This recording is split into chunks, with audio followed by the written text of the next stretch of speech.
We done with the 90s. And we've been done with the 80s. Friend of the show, family of the show, Peak Town Podcast has been exposing that weak ass era. And this is off the heels of a bunch of other players unraveling, peeling the curtain back. But I'm going to let y'all watch this and let me know what y'all think. With the 90s, Scottie Pippen, Moonface, big garbage. Look at this. How he do this? Look at this. He just gave it to dude. Garbage. Check this out. Jordan drive left. He ain't got no left. Watch this crazy shot he do. We done with the 90s. It looked even worse in slow-mo. Jordan, garbage. You ain't got no left hand. Pippen right there. What do you want? And this is when he first came back. That's number 45, Jordan. This is mid-90s. If you drive left, you don't get ripped. Look at that. Hey, for now, don't believe the hype. Don't believe the hype. Hey, yo, this the very next time down. We done with the 90s. Jordan, big trash. He want the ball. And he gonna turn and shoot an air ball? Garbage. I know y'all gonna get mad at me, but I didn't shoot the air ball. Jordan did. Look at Jordan numbers late in the third quarter, and he gonna tell Ahmad Rashad he was scared. Butterflies, man, you scared. These your GOAT's number late in the third quarter. LeBron numbers ain't never like that this late in the third quarter. Big time. Look, he won it again. Watch this. Get that out of here. This y'all GOAT right here. Garbage. It looked even worse in slow-mo. Look, get that shit out of here. It's garbage. Wait, this one is crazy. I ain't gonna lie. We done with the 80s. Look at Isaiah Zesty Thomas do that move for nothing. Then he gonna pass it to Vinny the microwave. He just gonna travel and then get it beat. Garbage. We done with the 80s. When you watch Isaiah Thomas just travel, zesty. Garbage. The 80s, all they did was travel and shoot bricks. All they did was shoot bricks, smoke dope, and travel. Kiss Magic Johnson. Zesty. Look at this guy that just subbed in, man. For real? They say he hardly ever played. It's the worst ball spot of my life. That Lou Hudson? Hardly ever plays. Who is dude? Scottie Pippen. Jordan passed the ball. It's 2 on you. Pass it. Scottie wide open. Shoot an air ball. Trash. The 80s was big trash. Look at dude with the ball spot, man. This is one of the worst balls hole in the naturals I ever seen. That's Zareem Abdul-Jabbar, bro. Look at how his beard connect to his mustache connect to his beard to his ball spot. It looked like he cut that in there. Zoo Alcindor. Man, who is dude? I mean, it looked like he lost a bet. It don't even look like he balled for real. It looked like he just lost a bet, man. Yeah, man. Jordan gambling habit was out of control, man. He made dude cut his hair when he ain't had the money. Is it true that Michael Jordan didn't have a left hand? No, but I tell you what, I challenge you to prove to me that he couldn't go left on a consistent basis for a 15-year career, that he had no weak hand. He couldn't do anything with his weak hand. According to you and according to all of your cronies, prove it to me. Prove to me that Michael Jordan, from the time he showed up in the NBA to the time he left in 2003, his left hand was weak. He couldn't do anything with his left hand. Prove it to me. I challenge you to do that. Man, what's going on? Man? What's going on? Tell me what's. Lies are being exposed every single day, man. Lies are being exposed. What you grew up on wasn't what it was. We talked about it a couple pods ago. What is that thing from your childhood that looking back wasn't really it? I personally said live action sitcoms, looking back, them shits weren't funny.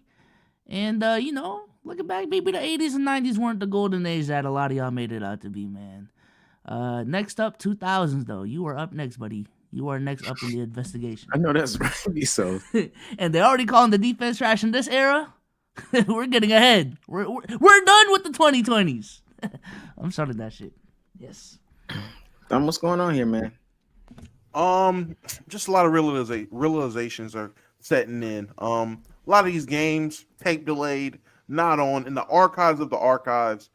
they weren't being displayed like that. Now people having the access to really go back and uncover some of this film and actually dissect it for real.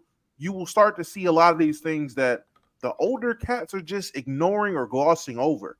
And to be also honest, it's just flaws. Every era has flaws. Every player has a flaw or two, has some sort of flaws. No one's perfect. It's a flaw.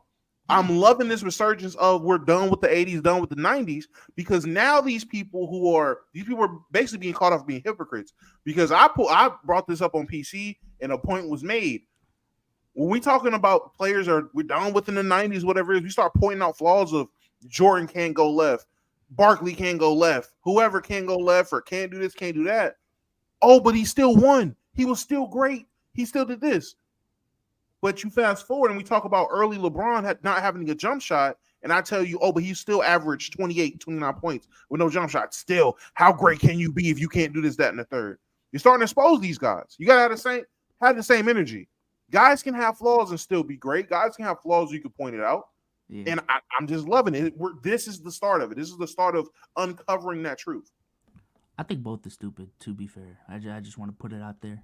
Like, everyone has flaws, you know? And also, when it comes to... Because this is also why during the draft, like, I wanted to make sure that we picked specific years is because with a player's progression early in their career, they're going to have certain weaknesses that maybe later in their career they work on.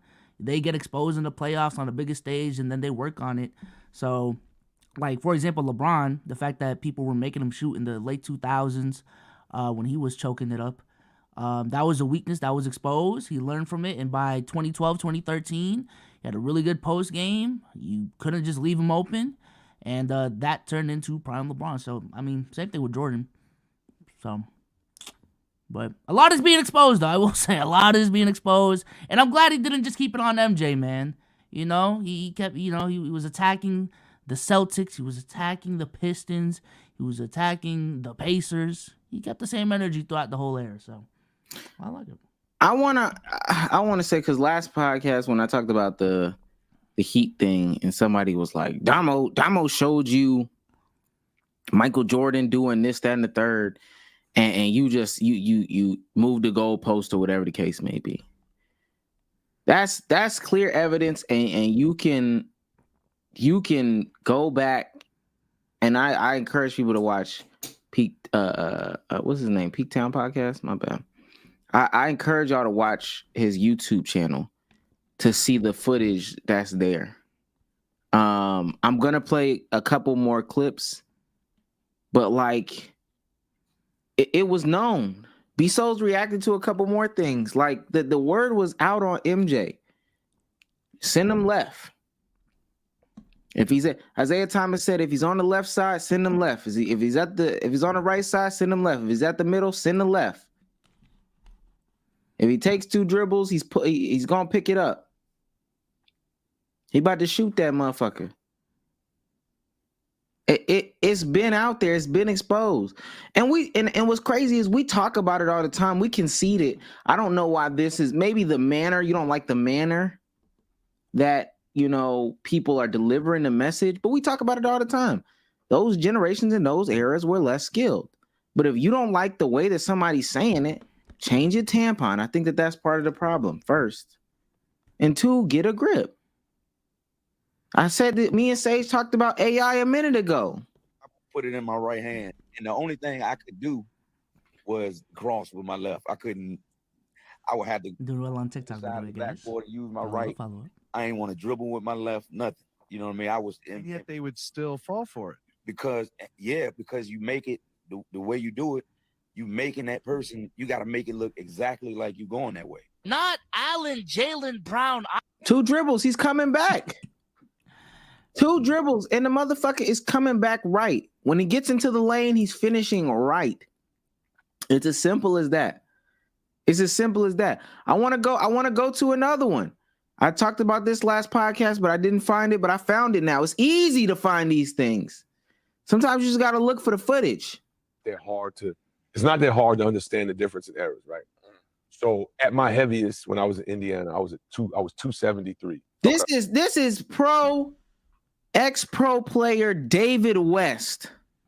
Right. 273 pounds. Yeah. Roy was 295 pounds. This is Roy Hibbert. Okay. Roy was anywhere from 295, 285 on a light day, Yeah. 295 on a heavy day, right? We had Danny Granger who played the 3. And he was 245 pounds at the 3. Paul George was 220 at the 2. And whether it was Lance or if we had Lance at the 1, Lance is 230 pounds at point guard. George Hill, 195. Right? For as great as the Pistons were in the 90s, I'm not taking any Pistons with Isaiah and Lambeer. Those guys were great. Yeah. Lambeer was only 245 pounds. We done with the 90s.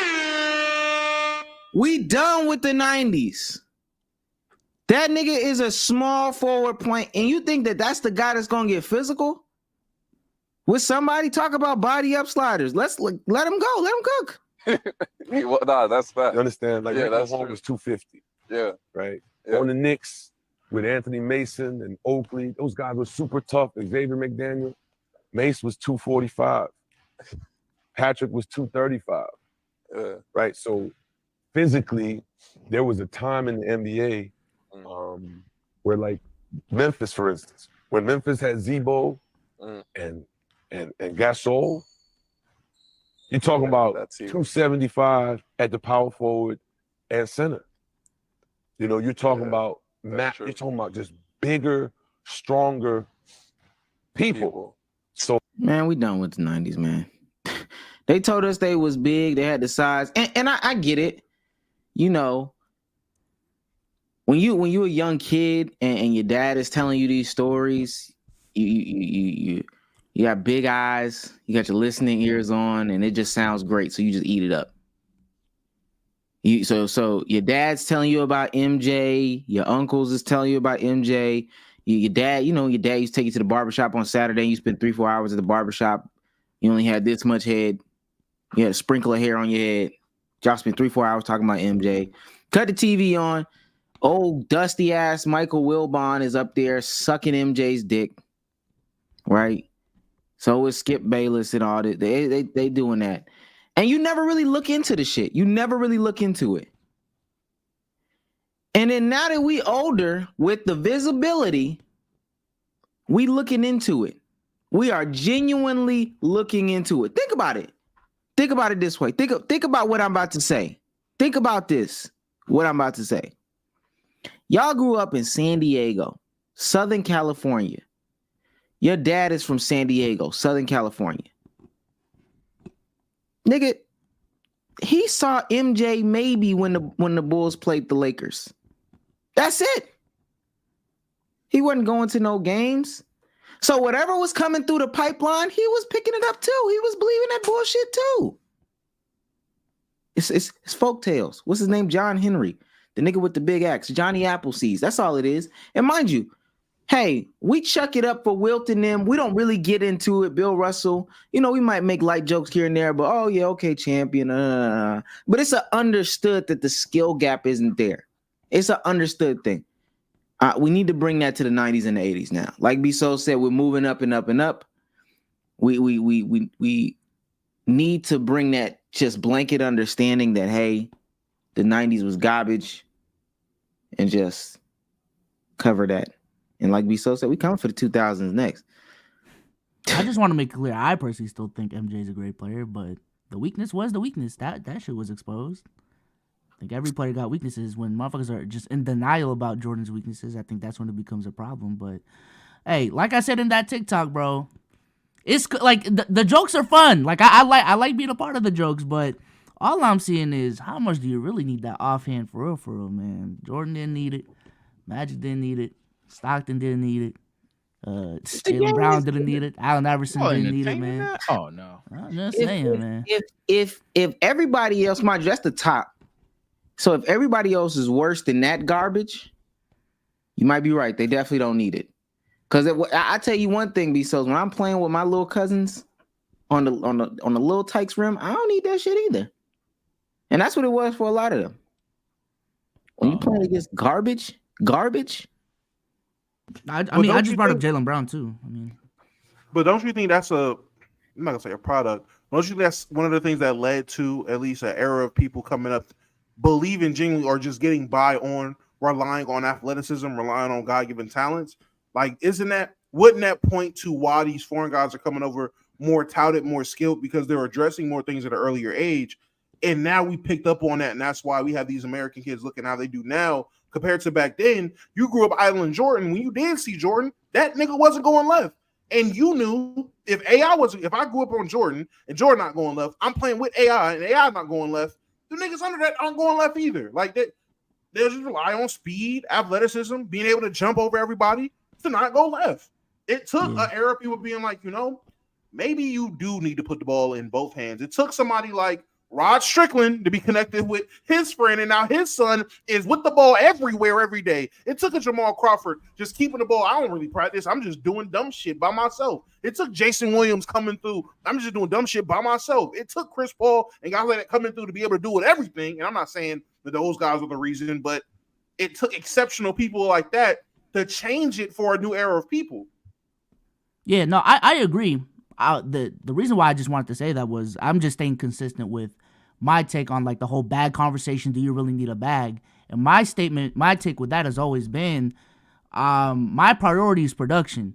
So if you don't got a left hand, but they can't stop you with your right, and it doesn't decrease in the playoffs, I don't got a problem as long as you're producing at efficient rates at high volumes and helping your team and impacting your team on winning.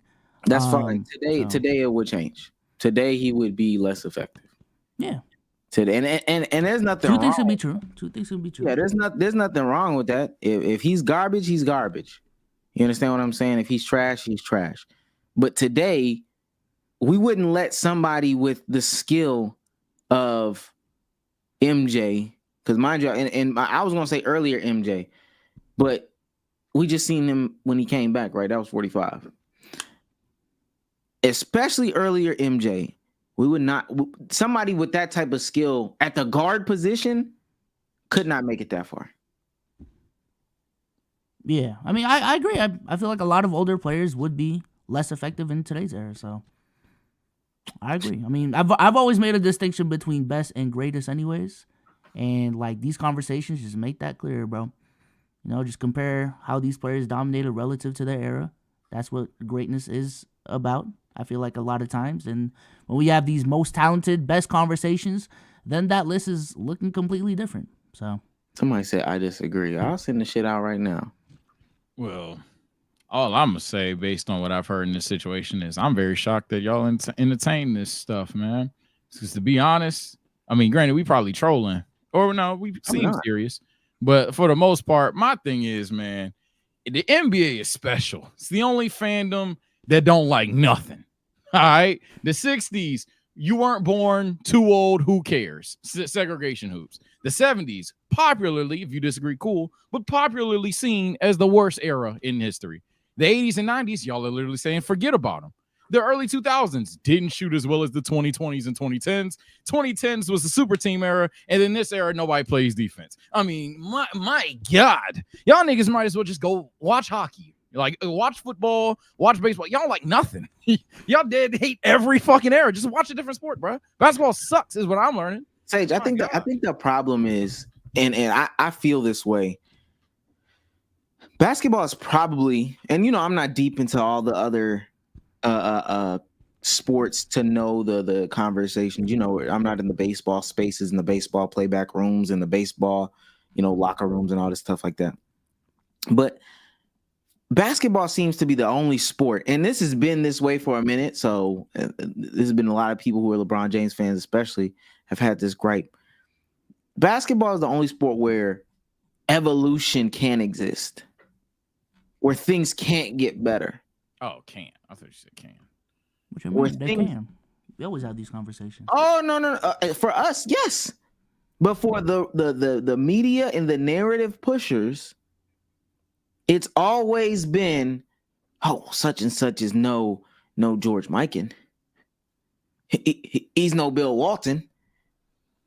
He's no Artis Gilmore. I think you're guessing. I've heard that about he's not Shaq, like these once in a generation players, but I've never heard someone say, man, but he's not Artist Gilmore. Maybe Dr. J. I know Dr. J's top 10 of all time literally has not changed since the 80s, but Mad Dog was just on TV talking about Bob Cousy being over a lot of these niggas. You've got to stop. You've got to stop. This is a situational thing in terms of where you have these basketball conversations. Omar, the way you're having it, I can tell you've heard a lot of older people talk about basketball because that seems like barbershop conversation. He nice, but he know Bill Walton. That's barbershop talk. That's barbershop lingo. That's barbershop conversations. That's how I get down when you're talking to older people. I can assure you, Bezos' basketball conversations came from the lunchroom. And if we were at the lunch table talking basketball and the nigga had the audacity, hey man, I ain't gonna lie, Al Jefferson cool.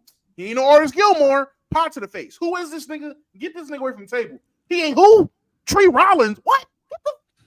What are you talking about? So it depends on who you've had these conversations with. I can assure you, Bezos probably have not heard people talking like that.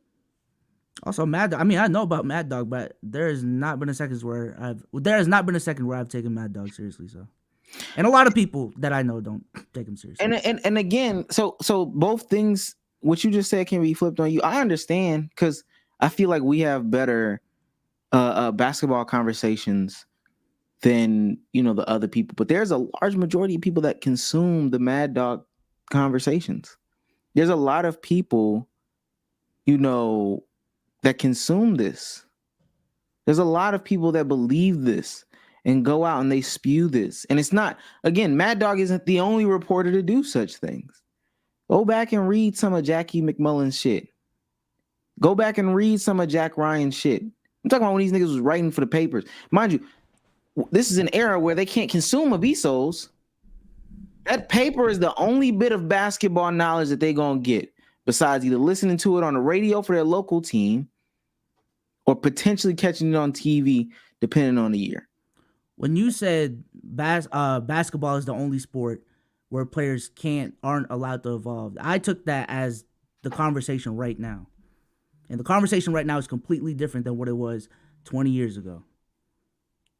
And also, you went from this can't happen to a lot of people think this way. A lot of people also think the other way. I think Bezos, for a majority of people, and I think in basketball it's more divided than it is in other sports. If that makes it better, I think for basketball it is much more divided than it is in like football. In football, we'll bring up Johnny Unitas or we'll bring up a Terry Bradshaw or whatever. We can bring them up. Ain't no problem with paying homage. Oh yeah, Will was great in his day. Yeah, Terry was great in his day. Man, them niggas ain't slinging it like no Josh Allen. It ain't even it's really not even no conversation. It's really not even a conversation about comparing errors. It's really not. I just think it's a disservice to how progressive NBA conversations have gone. When, I don't know, just your sentiment is like, it hasn't really changed. Like, there's still a lot to be done within the NBA conversation. When it has progressed a lot. Not to say that there's no room for improvement, but it has progressed a lot. Like, we've gotten to the point where the MVP isn't just best player on the best team. Like, in the 2000s, that was the case. That is not the case anymore. I don't know if I use the word. Was that the case in the 2000s? 1990s, 2000s, whatever you want. But was that the case in the 2000s that it was just best player on best team that got the MVP? That was a majority, at least from my understanding. It was a lot of who was the guy putting up really good stats on extreme winning. Now we're having these nuanced conversation. Like, just compare the conversation now compared to, I don't know, in 2007 when Dirk was getting MVPs, when Nash was getting MVPs or whatever. I feel like back then it was a lot of who is the best player on the best team. I don't know. I would love to use the word progressive, B-Souls. I use ironic and hypocrisy when it comes to basketball conversations nowadays. Because a year ago, people were talking about would MJ average fucking 40 in this era. And now we're sitting here because some dude on TikTok pointed out the left hand. And it's not like the games dropped a year ago. Now we're sitting here, would he even be Jaylen Brown? So it's I don't know if I'm calling that progression, man. I'll be very honest with you. Who was saying that he could drop 40? It sounded like the same guys. It's like a lot of people.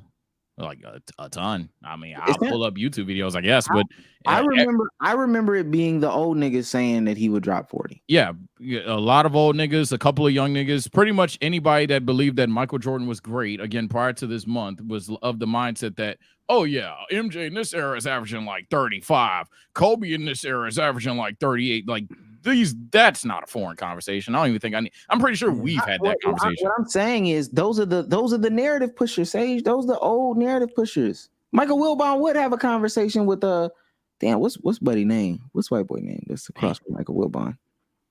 Damn. I ain't shit. I don't know his name. Y'all know who I'm talking about. Chad got it. But those are the people that would be saying, oh my God, Elgin Baylor would drop 90 in this era with all this spacing. Not if he can't go left. He can barely go right. Tony Kornheiser. That nigga not like can't the go circle right. of life. Then this what I think the NBA is versus like the NFL. And someone pointed out quarterbacks, but even in quarterbacks, we just chalk what they do. The old heads do is chalk it up to it being a passing man's game now, more so than old guy would solo new guy. But what basketball does now, I think maybe it's just a situation like how music is pretty synonymous, and even the cultures in rap music and basketball are pretty similar. So maybe that's what it is, a situation where my era is always the best. The old era is going to be the one talking about it because they can't play no more. The new era is going to sit there and be like, this nigga can't even go left. And then once the new era is sitting in there, people are going to be defending the 2020s, and then niggas in the 2040s are going to be on some shit like, y'all don't even average 200 a game. What are we doing? So I don't know.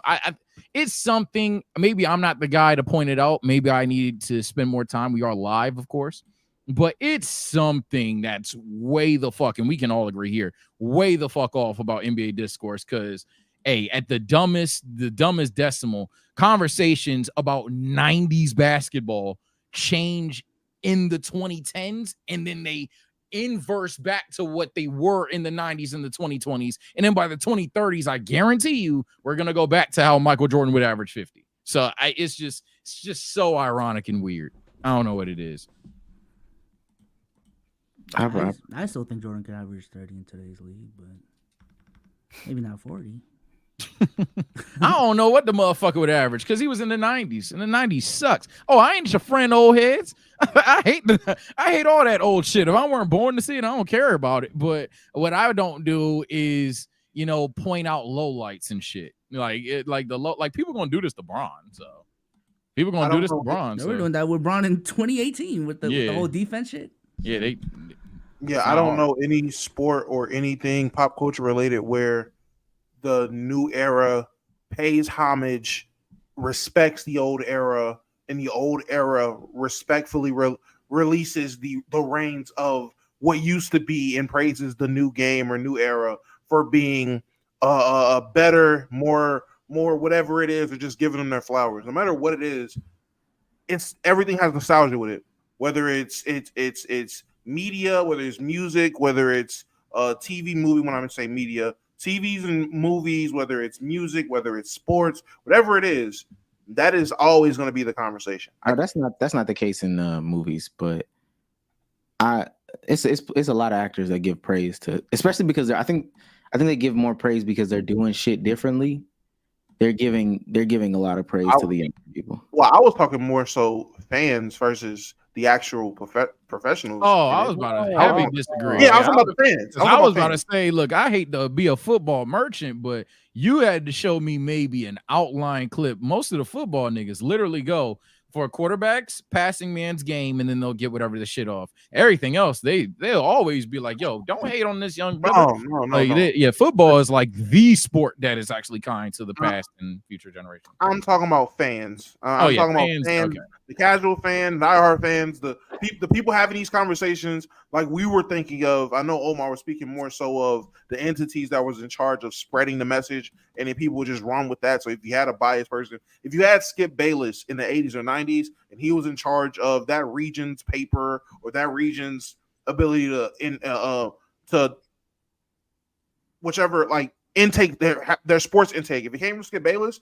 it was going to have a skewed view of how you fucking view LeBron James and a skewed view of how you viewed Michael Jordan. Michael Jordan's the GOAT. He can do no wrong. He's the greatest. Everyone's going to echo that because, like Omar said, niggas are not going to the games for real. Everybody's not going to the game.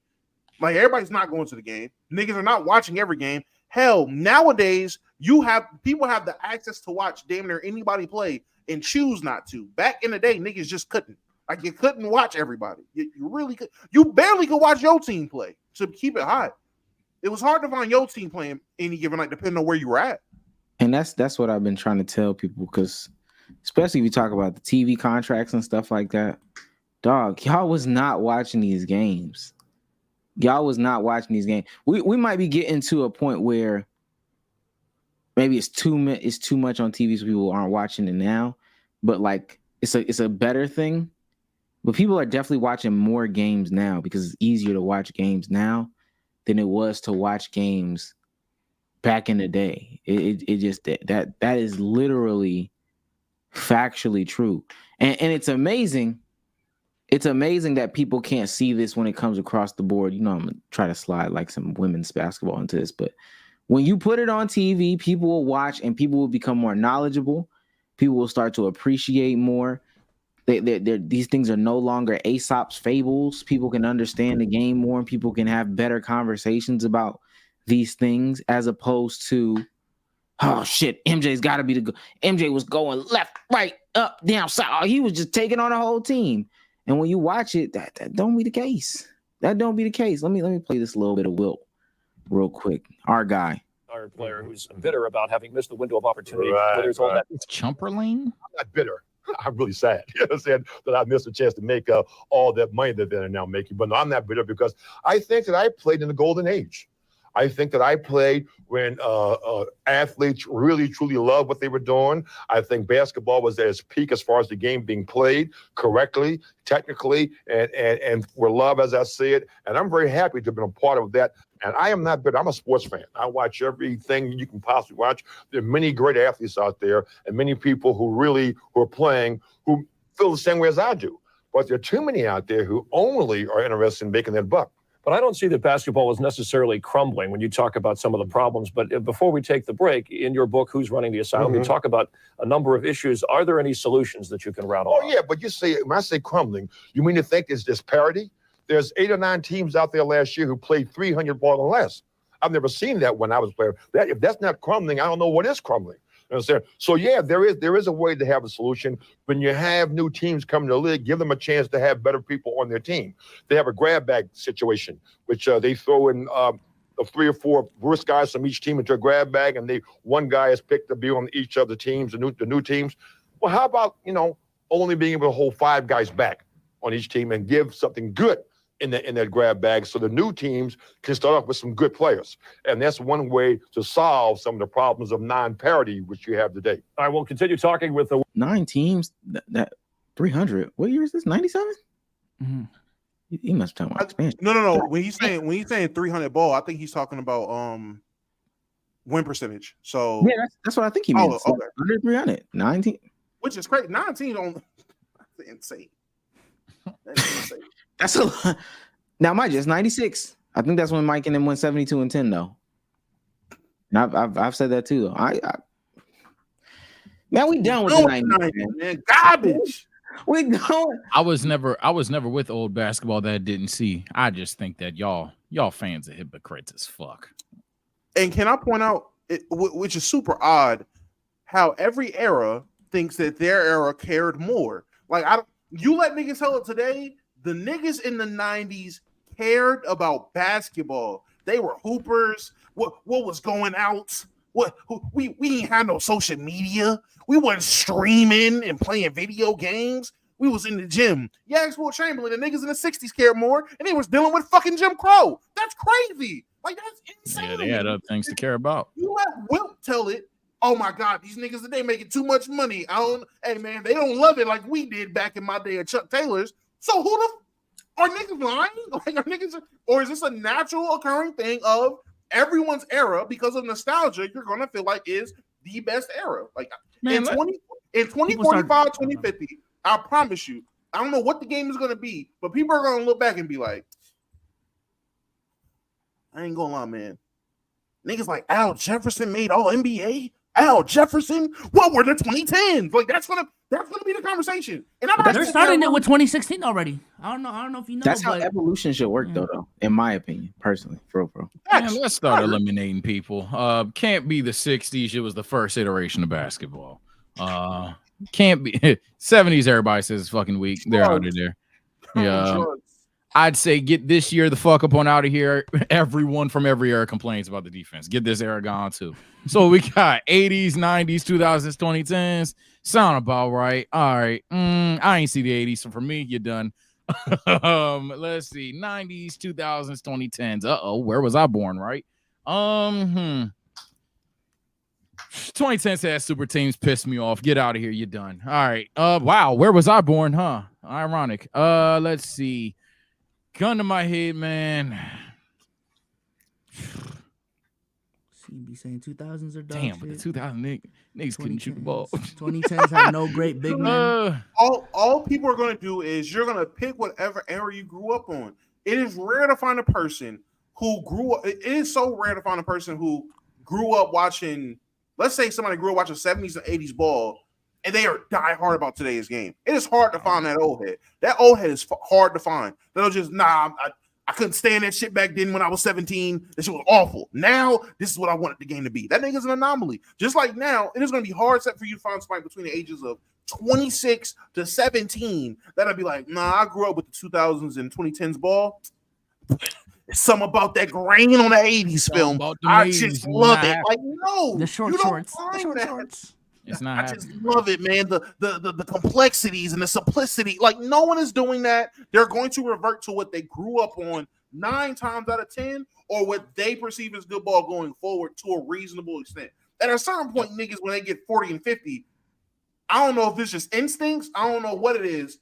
Eventually, you just feel like it's dick suck to just praise these niggas 30 years younger than you. I don't know. I just feel like at a certain point, the niggas just stop.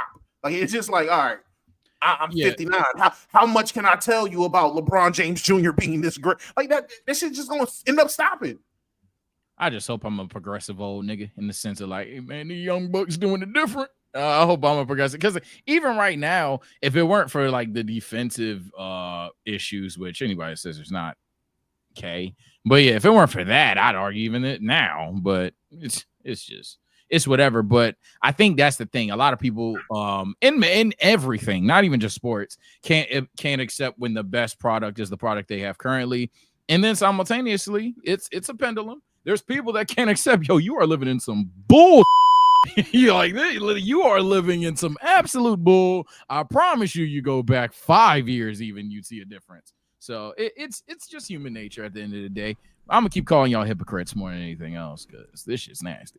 Okay, I get it. We're joking, but I would like to ask. I like everything. Joking. No. I'm talking like it's funny. The we done with the 80 shit is some funny shit. I'm memeing with the chat and everything. Okay. But can we agree that low light clipping is not the best way to represent a whole decade of basketball and say why it's ass? Oh no. Sure. If you watch the game, no, you can feel the same way. That shit does not change my mind about anything. Yeah. Obviously, the low light shit that's going to be a culture. It was originally. I'm not going to act like it's the first time it's ever been done. Obviously, it's not the LeBron, Barry Raymond McCockner was the James. first one I remember. Yeah, I'm about to say. Obviously, LeBron, Raymond James, me and Souls have reacted to Barry videos, but if it's TikTok, so if we're gonna have a bunch of people that can do that for funsies and it's a trend now, I'm just gonna call out now. Yo, everyone wasn't bad. We're gonna get to a point where everyone sucks at basketball and all eras were trash. So I'm just gonna say now, y'all doing a lot of bitching. I'll monitor Souls. The fun conversations were like 20 minutes ago. It's been serious like the last 15. What the hell? I don't even fuck. Is that my fault? Oh well. No. It's not you. Okay. I just want to say this to the media propaganders out there specifically. I don't know if y'all saw the chairman of Kellogg, the CEO of Kellogg, the cereal brand, came out. And my man's passed. Huh? Was it him? Someone passed. Somebody. Pop-Tarts. I'm not saying it was Pop-Tarts. Oh, yeah. Yeah. Nah. Yeah, I ain't ready for that. No. We gotta put one Pop-Tart in a toaster for them. Right. But anyway, so the CEO of Kellogg came out And he was like, for whatever reason, he's talking about struggling economy and stuff like that. And Kellogg brand is doing pretty bad, apparently, from a stock perspective. But nonetheless, he says we got to reach the consumer where they are. So we're advertising about cereal for dinner. If you think about the cost of cereal for a family versus what they might do otherwise, that's going to be a much more affordable proposition for them, right? When you, what do you say? A box of cereal or a bowl of cereal is like $1 and some change. A bowl of cereal and some fruit is $1 and some change, right? Versus if you made a whole meal. I say that to say apparently they're struggling to sell stuff right now because people are finding out about cereal. People are finding out the truth. It's hella sugars, it's hella unhealthy and all this. But I don't know if y'all know. Well, y'all know because we went to the same schools, the same American public school system. They used to tell people cereal was healthy. It's a part of your balanced diet. It's got the corn and the fiber that you need, right? But now, all they doing is just pulling back the curtain and they seeing what's behind it. That's all people doing with this bullshit. They pulling back the curtain on the stories about MJ, the stories about, Karl Malone, the stories about David Robinson, Patrick Ewing, Charles Barkley. They pulling back the curtain on all these bitch ass niggas. Especially Larry Bird. I ain't gonna lie, Larry Bird and Dominique Wilkins caught it the worst. Oh, Dr. J caught it the worst. Dr. J looks so garbage. I think the king is still John Stockton, but I've been saying Larry Bird ain't better than Luka. Not even close. Been saying that. Hey man, it is what it is. I ain't had Bill in the top 10 in a minute. I ain't had Wilt Barry. I don't think I got Wilt there right now. Yeah, he probably not there. Hey, look, old heads that are like, oh yeah, Sage on our side. Let me get it. This I ain't seen you sport. I ain't on your side. I'm just against the new niggas. That's all it is. But the old niggas, y'all seen Duncan Robinson off the dribble the other day? Duncan Robinson looked like a witch in the 60s. Come on, now. I'm gonna tell you this. I done seen Duncan and Thanasis hit that same move. That move just might be easy as shit. We just don't know. I'm not gonna. Which one? I'm gonna show you. That little behind the back shit. Now, mind you, he did it on a defender now. Advancing the basketball while here's on a sir? DPOY or sir? Really fools Thompson, who's that nigga just wasn't. He just was not prepared for that shit. He was like, that's in the back. Yeah, I ain't gonna lie. Yeah, that's one of them buckets. It's like Duncan. Oh shit. So since look at his face afterwards, he's like, it's one of those. It's one of those. Man, JJ Redick can't do shit with Duncan Robinson. Kyle Korver not fucking with Duncan Robinson. Whoa, Kyle Korver. Hey, I'm not gonna lie to you. Nah, Kyle Korver wasn't putting that bitch on the ground. No, Kyle Korver ain't fucking with him on the handles, but I think Kyle Korver got one of the most underrated skills in history. Being able to shoot and giving any torque of your body, that nigga Kyle Korver should go sideways. We done with the 2000s, man. Listen, we done with the 2000s. Let's be honest. Oh, man. All right, we talk about him putting that rock on the floor. If my shooters is shooting 40s, and they can put that bitch on the ground, and they taking tougher shots. Stop it, man. We got to stop it. I got to pull out the Orlando. I'm done with basketball at this point. All these motherfuckers suck, man. Apparently, that's evolution. That's evolution. That's the way it should be.